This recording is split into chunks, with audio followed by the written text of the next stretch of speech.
The warning chimes of his suit were screaming, a chaotic symphony of red alerts he chose to ignore. Oxygen levels were critical.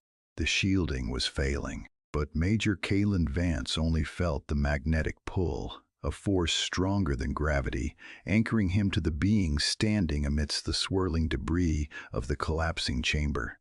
She was not a monster. She was the epicenter of a storm that had raged for millennia, waiting for a pilot who knew how to navigate the turbulence rather than fight it. His gloved hands moved to his neck seal. The hiss of depressurization cut through the chaos, a sound of absolute surrender. She didn't want a conqueror. She waited for the one man who would take off his helmet. 3 hours earlier, the world had been nothing but ice and calculated probability. Cryo 7 was a tomb of frozen ambition, a planet where the temperature dropped low enough to shatter steel. Vance checked his mag boots, feeling the reassuring thrum of the power assist as he stepped onto the precipice of the sunken spire. His mission parameters were clear. Retrieve the data, neutralize threats, extract. Standard protocol for a civilization that treated the universe as a resource to be stripped. But the signal pulsing in his heads-up display defied protocol.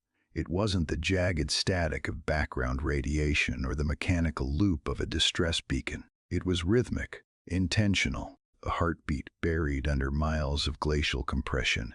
He repelled into the abyss, the darkness swallowing the beam of his shoulder-mounted torch. The architecture here wasn't built by human hands. It was grown, crystalline structures rising from the deep like frozen jagged waves. There was no dust here, only a pristine, terrifying preservation. His scanner whined, trying to interpret the geometry, but the data streamed in nonsensical cascades. He was walking through history that refused to be categorized, descending toward a truth that had been buried to hide humanity's past mistakes.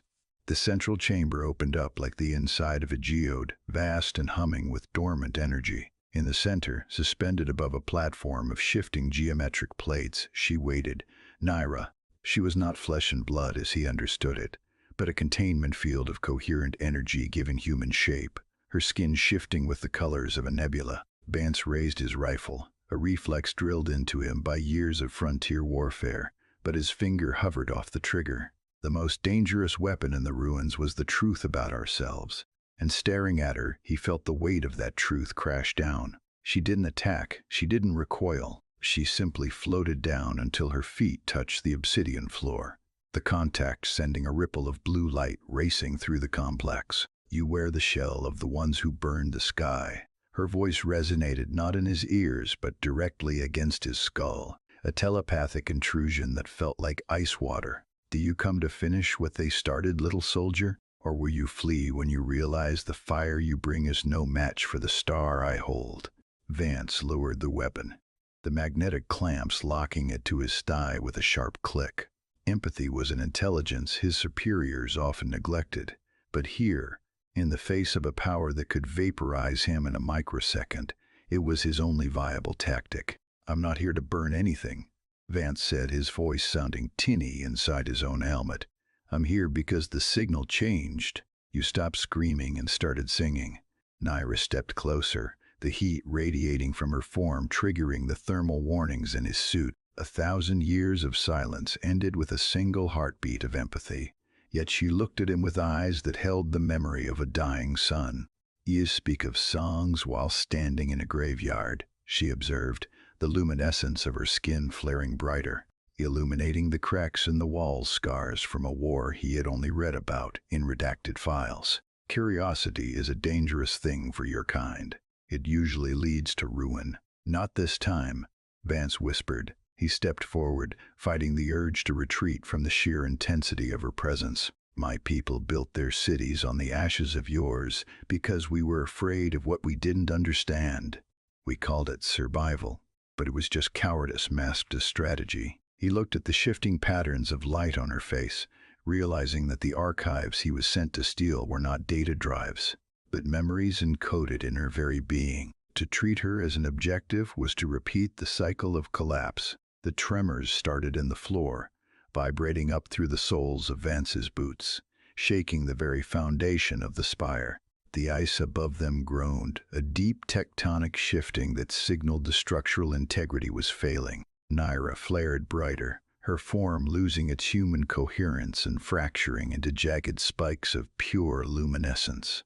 The defensive systems of the facility were waking up, sensing the emotional volatility of their power source. They locked me here because they couldn't control me, Naira said, her voice layering over itself, a chorus of past grief. They wanted a battery, not a witness. If I release this energy, I can vaporize this entire trench. I can end the cycle. She looked at him, her eyes searing with an intensity that made his visor polarize to its maximum tint. Am I a monster, Kalen? Or am I just the mirror you refuse to look into? Vance felt the heat rising in his suit. The warnings were deafening now. Protocol dictated he retreat or open fire to disrupt the energy buildup. Instead, he reached up. The clamps on his helmet released with a sharp pneumatic hiss that cut through the rising hum of the chamber. He pulled the helmet off and let it drop. It clattered against the obsidian floor, rolling away into the blue mist. The cold was instantaneous, biting at his exposed skin. But the air was breathable, supercharged with ozone and ancient recycled oxygen. He gasped, the raw atmosphere burning his lungs, but he didn't step back. He stepped forward. The radiation warnings on his wrist computer flatlined, overwhelmed by the proximity. We are the monsters, Vance said, his voice raw and unamplified, small against the vastness of the machine-grown cathedral. We consume, we destroy, we fear. He closed the distance between them, ignoring the static discharge that snapped against his armor like a whip. You aren't a weapon, Naira. You're the memory of what we lost. He raised his bare hand. The air between them shimmered, resisting the contact, but he pushed through the magnetic resistance. His fingers brushed her cheek. It didn't burn. It felt like touching a live wire, a hum of pure potential that raced up his arm and slammed into his chest. Naira froze. The chaotic flaring of her energy stabilized, coalescing back into the soft, rhythmic pulse of a star at rest. The connection was absolute. In that nanosecond of contact, Vance didn't just see the history of the Solari, he felt it.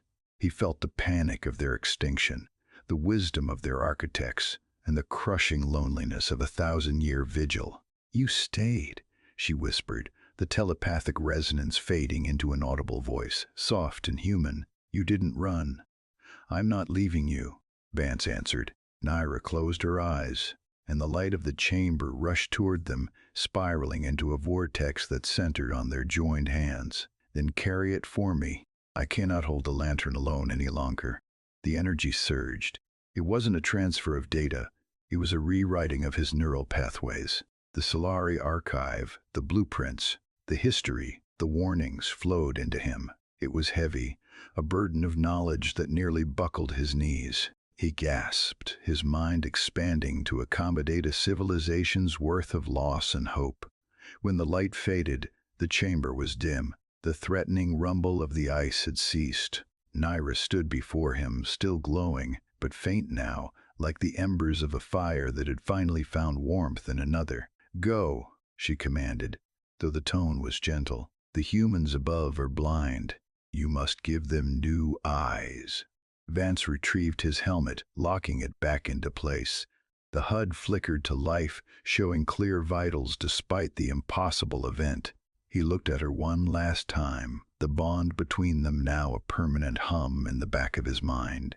He had descended as a soldier of the Terran fleet, but he would ascend as something else entirely. He was the bridge.